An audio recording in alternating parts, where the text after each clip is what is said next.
दोस्तों एक बार फिर से स्वागत है आपके अपने YouTube चैनल कॉमर्स दादा में। और आज हम लोग देखने वाले हैं ब्रांच अकाउंट्स चैप्टर से एमसीक्यूज़। इससे पहले हम लोग हायर परचेज सिस्टम से देख चुके हैं और टोटल 43 क्वेश्चन देखे हुए थे, और आज हम लोग जो स्टार्ट करेंगे वो 44 से स्टार्ट करेंगे। जैसा कि मैंने आपसे वादा किया था कि फिनंशियल अकाउंटिंग से मैं एमसीक्यूज़ करवाऊँगा और टोटल 5 से 6 चैप्टर मैं कवर करवाऊँगा।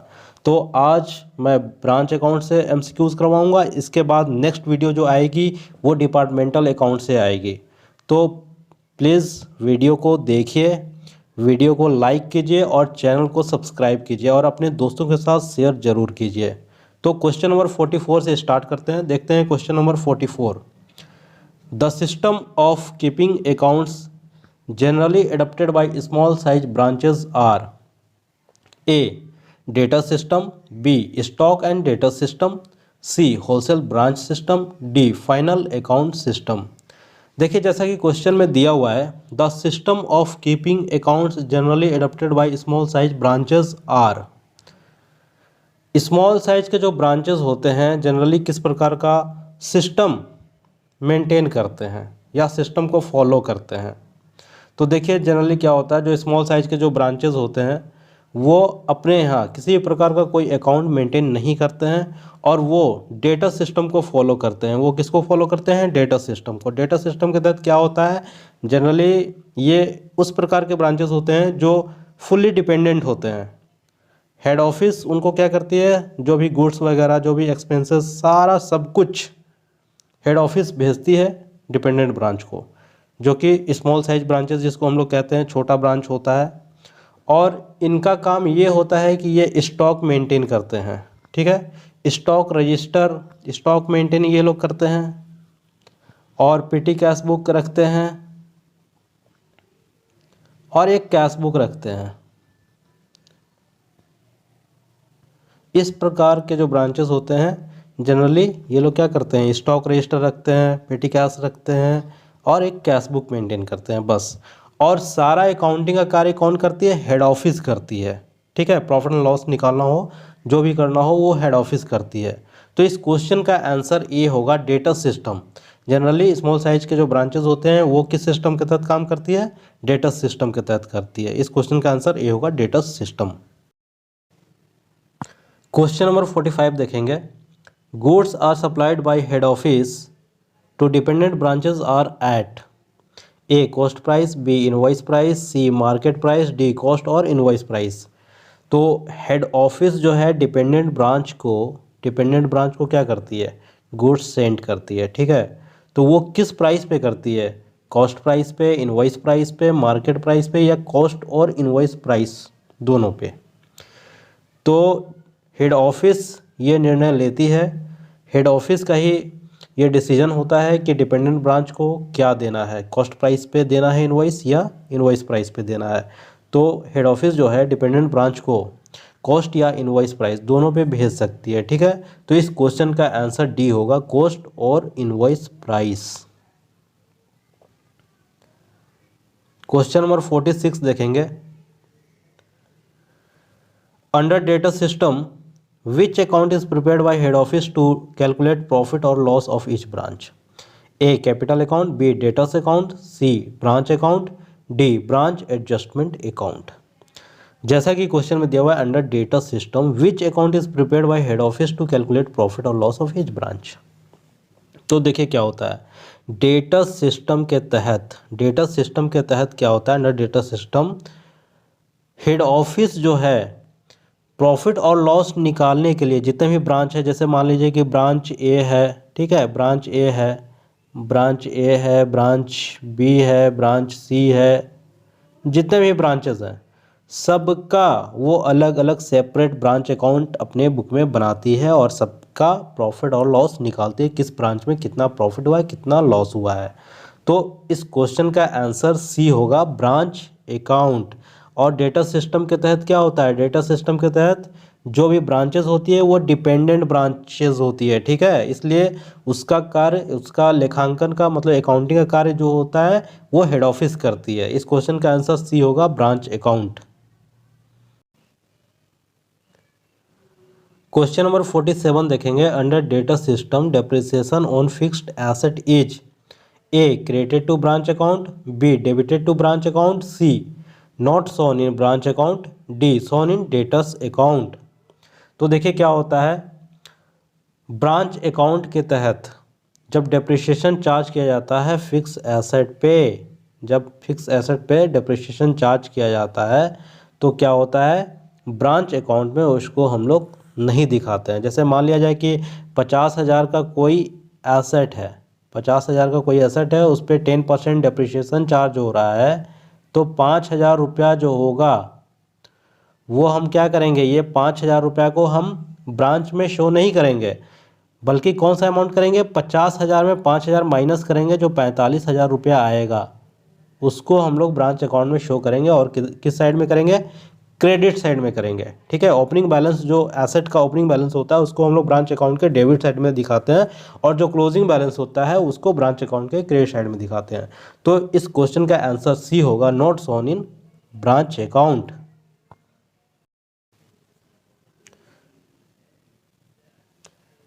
क्वेश्चन नंबर 48 देखेंगे। Branch trading and P L account is only a blank account not forming part of the full accounting system. तो branch trading and profit and loss account जो बनाया जाता है वो किस प्रकार का अकाउंट होता है, मेमोरेंडम अकाउंट होता है। ठीक है, तो इस क्वेश्चन का आंसर बी होगा, memorandum account.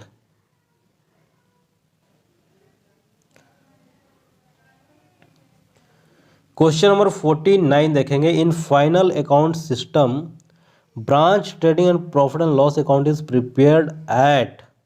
Final account system के तहत branch trading and profit and loss account जो बनाया जाता है वो किस प्राइस पे बनाया जाता है, invoice price, cost and invoice price, market price. Generally क्या होता है, जो फाइनल अकाउंट सिस्टम के तहत branch trading and profit and loss account जो बनाया जाता है वो कॉस्ट प्राइस पर बनाया जाता है। ठीक है, तो इस क्वेश्चन का आंसर बी होगा, कॉस्ट प्राइस। क्वेश्चन नंबर 50 देखेंगे। Under final account system, under final account system the profit और loss made by branch is determined by preparing branch stock account, branch debtors account, branch adjustment account, branch trading and profit and loss account. तो final account system के तहत क्या होता है भाई, final account system के तहत प्रॉफिट और loss made by branch is determined by preparing. तो ब्रांच का प्रॉफिट और लॉस निकालने के लिए क्या कौन सा अकाउंट बनाया जाता है, branch trading and profit and loss account. इस क्वेश्चन का आंसर डी होगा, branch trading and profit and loss account. Question number 51 देखेंगे।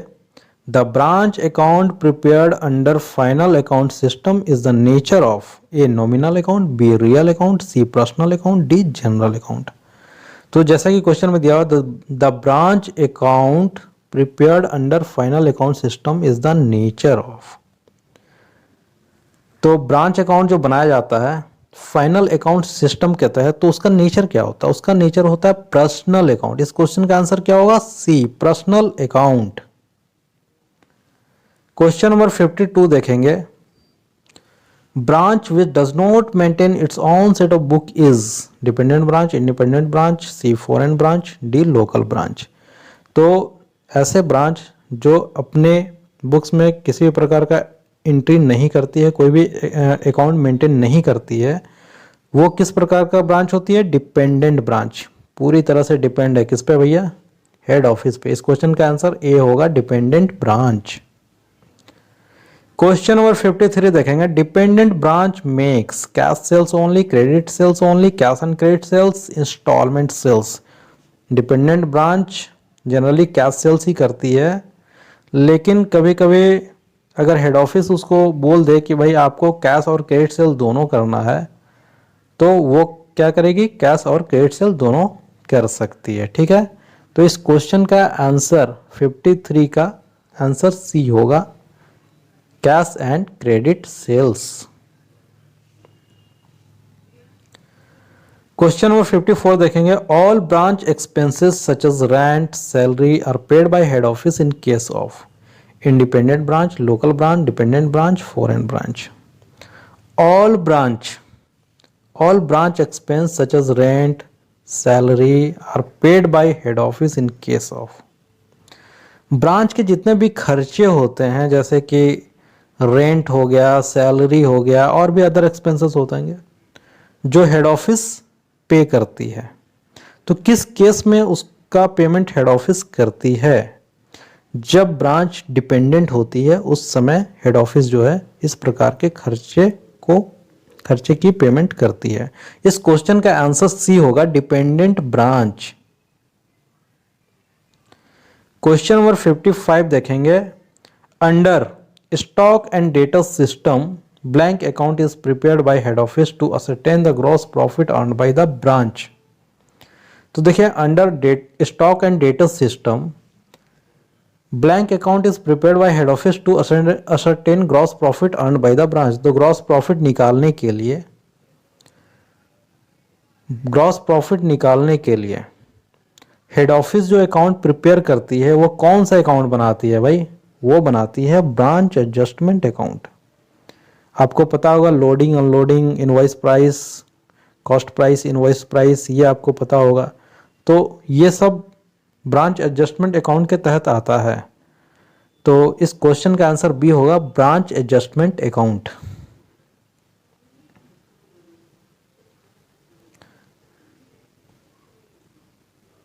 क्वेश्चन नंबर 56 देखेंगे, in branch account goods sent by branch P to branch Q will be debited to. देखिए, जैसे कि question में कह रहा है, इन ब्रांच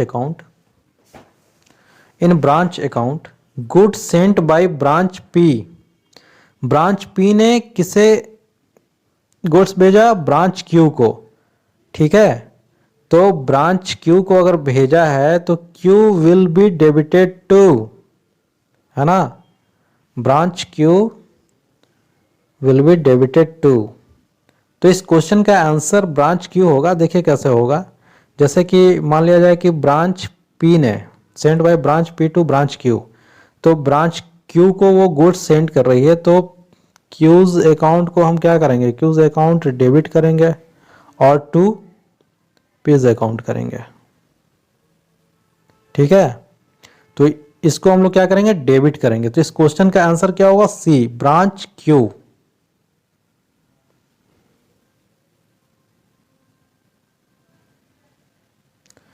क्वेश्चन नंबर 57 देखेंगे, under stock and data system blank account is prepared by head office to ascertain the net profit. Stock और डेटा सिस्टम के तहत कौन सा अकाउंट हेड ऑफिस बनाएगी नेट प्रॉफिट निकालने के लिए? तो इस क्वेश्चन का आंसर होगा D, branch profit and loss account. Question number 55 देखेंगे, branch trading and profit and loss account is prepared to incorporate all revenue items, capital items, asset items, past items. तो देखिए, प्रॉफिट एंड लॉस अकाउंट में generally आप देखेंगे कि revenue items ही होते हैं, और branch trading and profit and loss account जो बनाया जाता है वो भी बिल्कुल सेम वैसा ही बनता है। तो इस क्वेश्चन का आंसर ए होगा, रेवेन्यू आइटम्स। क्वेश्चन नंबर 59 देखेंगे, under stock and data system of branch account branch adjustment account is opened when goods sent to branch is at. देखिए, स्टॉक और डेटा सिस्टम के तहत ब्रांच अकाउंट जो है ब्रांच एडजस्टमेंट अकाउंट खोलती है। ठीक है, branch adjustment account is opened when goods sent to branch is at. तो ब्रांच को जो गुड्स भेजा जाता है वो किस प्राइस पे भेजा जाता है? इनवॉइस प्राइस पे, कॉस्ट प्राइस पे, मार्केट प्राइस पे या नॉर्मल प्राइस पे? तो देखिए, इनवॉइस प्राइस पे भेजा जाता है, तभी ब्रांच एडजस्टमेंट अकाउंट बनाए जाते हैं, खोले जाते हैं। तो इनवॉइस प्राइस में क्या होता है? इनवॉइस प्राइस में भाई कॉस्ट, जो भी कॉस्ट है गुड्स का जो कॉस्ट होता है प्लस सम परसेंटेज, यानी कि एक सर्टेन परसेंटेज होता है। जैसे मान लिया जाए कोई खर्चा है, ढुलाई है, प्रॉफिट है, सबको ऐड करके उसको हम लोग क्या बोलते हैं? Invoice price. Cost plus certain percentage is called invoice price. इस क्वेश्चन का आंसर बी होगा, इनवॉइस प्राइस।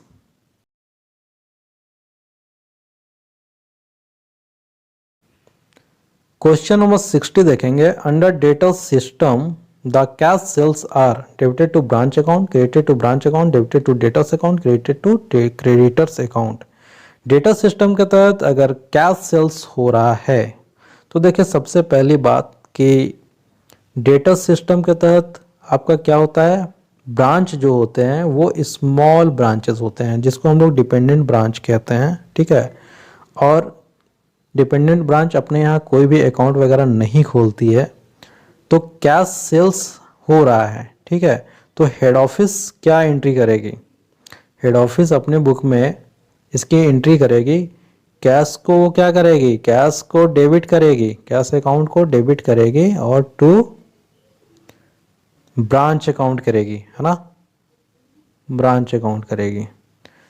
तो इसको क्या करेगी, क्रेडिटेड टू ब्रांच अकाउंट। इस क्वेश्चन का आंसर बी होगा, क्रेडिटेड टू ब्रांच अकाउंट।